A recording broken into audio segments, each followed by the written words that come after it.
Hi everyone, this is going to be my 1 month review of the Garmin Instinct Solar, relatively new watch from Garmin with solar functionalities that help it charge.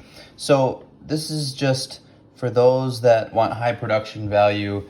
Scroll on. I'm just going to rant a little bit about my experience with this watch, and for those that will benefit from this, there's a few problems that I've encountered. So Garmin Instinct, the watch line came a couple years ago. For those of you that don't know, it was pretty popular because it's sort of like between the higher end Phoenix versions and the lower end Garmin Forerunners. The Instinct line doesn't do triathlon tracking, so if that's interest to you, then you can't get your split times and things like that. But it's also more of a rugged adventurer style watch, and for maybe some people that do a lot of like hiking or mountain biking or just outdoor activities in general, maybe this is a watch that's better for them. So for me, these few problems that I've experienced are very, very small and minor, but I'm hoping this video helps someone who is just looking to purchase a certain type of watch. And for the right person, this watch is very much a great watch. So I'll just jump into a couple of these issues. So the first difference is between the Garmin Instinct and this model here, the newer one, is the Garmin Instinct Solar. If you are wanting this watch for the really good battery life and the solar functionality, I would say dive in, because for me in this past month, the solar charging that it provides is just phenomenal. So even in this first top part up here, you can see 20 days of battery life, and I'm at about 80% battery life, and that is accurate. So it came out of the box maybe 60 or 70% charged, and this thing lasted me for 3 weeks. That is with multiple workouts per week where I was using full GPS and tracking everything. Constant heart rate was going. Garmin recommends with this watch that if you were outside about 3 hours a day in decent sunlight, you would never have to charge this watch. For the right person who wants just a Garmin or a Garmin GPS watch, or let's say a GPS watch with smart functionalities, let's say, this is a perfect middle ground if you really value battery life, because that was the biggest thing for me in my experience. I went from an Apple Watch actually to this watch because I basically wanted simplicity. I'm a pretty outdoorsy type person. I do a lot of hiking and running and biking, and I'm pretty much outside almost every day. So the design, the ruggedness of this look, and the fewer functionalities than the Phoenix, and the fewer smart notifications and all that from my phone, that is better for me. That's perfect for me. I do like that it's a little bit higher end than maybe the basic Forerunner, and that it still looks nice. So you can obviously see here that the screen is like a chromatic screen, and this is the main way that they get, I'll show it a little closer. This is the main way that they get this battery life. So if you've watched any videos, this panel around the outside, you can see it's a different color. That's the solar panel, basically. So I'm gonna just set this down for a second. So these few issues that I've encountered are pretty small. One issue is that the heart rate monitoring, so for those that don't know, the Instinct, this is the second model, it has, let's see if I can get it to turn on. It has a newer heart rate monitor. I don't know much about it, but it's their upgraded version. I don't know if this is an issue with all of these heart rate monitors or just an issue that I've encountered, but there's a setting on here that allows you to put heart rate alerts if your heart rate is in a too high of alert or high of a category when you're, example, sitting somewhere or you're like not doing activity, and it will alert you. So this thing, when I was sitting at a park bench, I was outside with some friends having a meal, and this thing alerted me 3 times in the course of like 5 minutes that my heart rate was elevated above my normal resting heart rate range. Let's say my normal resting is 80 or 60 to 100 beats per minute is a normal range. And this thing was saying that I was at 120, 130, and I was just sitting there. So my wife's a nurse, so she can at least give me some information about what's normal and not. And we sort of figured out that this thing was at fault, that probably wasn't my now take into account, I did notice that at one point that the watch was a little bit like tilted on my wrist, and the band wasn't as tight, so it could have just been user error too.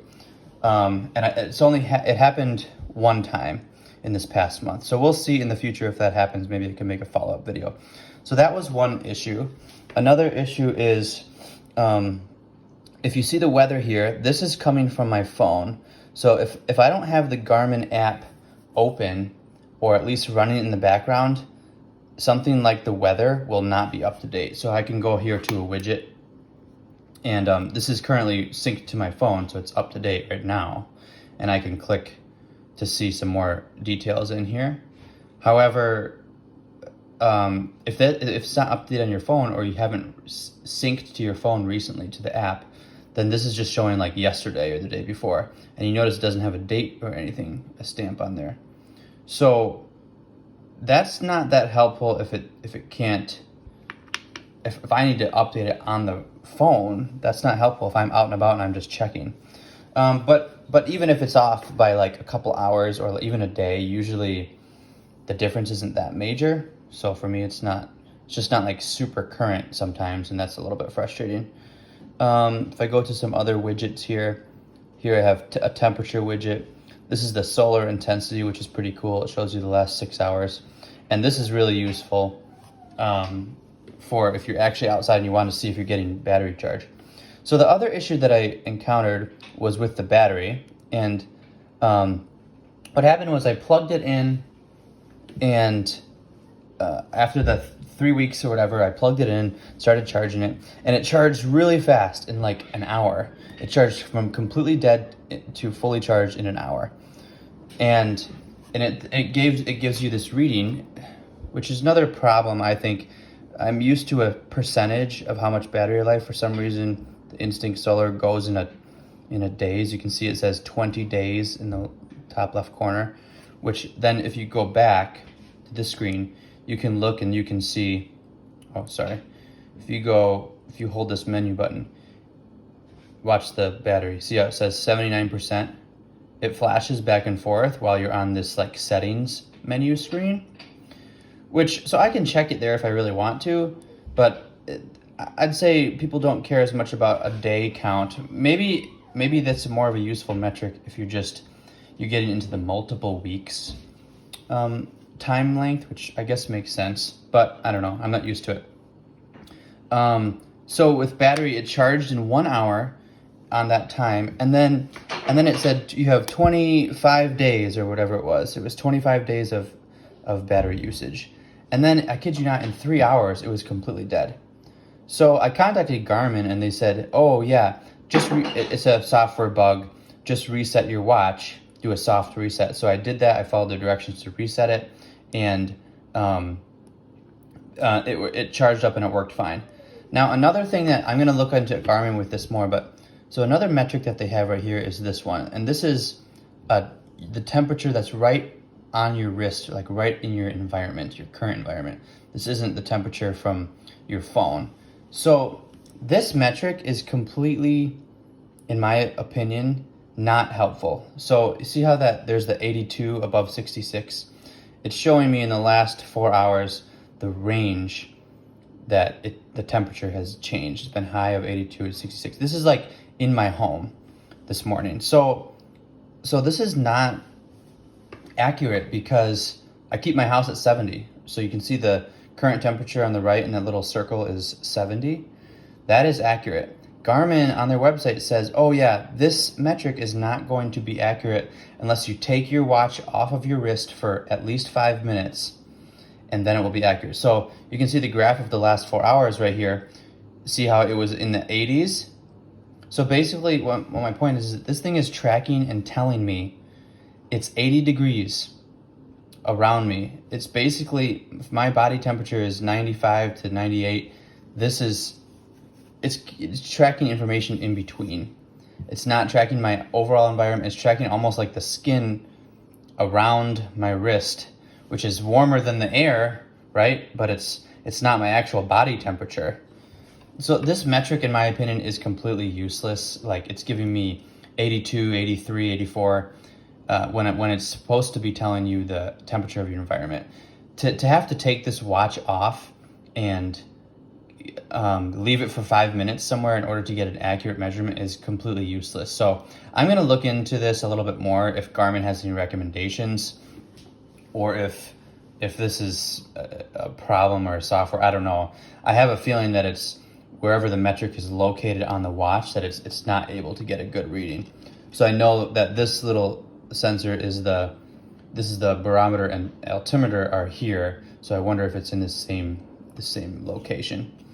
Yeah, so those are my main two things. That battery glitch, the heart rate thing that was a little bit weird, and then this metric, like I said, this temperature metric. You can see where I took it off. This is where I took a shower. I took it off and it went down to the normal temperature, 72 or whatever. And then this is where it's been sitting for this video right here. And then this is what it was in the rest of this morning. So I'm probably gonna take this off of this widget, off of the screen. You can see the heart rates there, but anyways,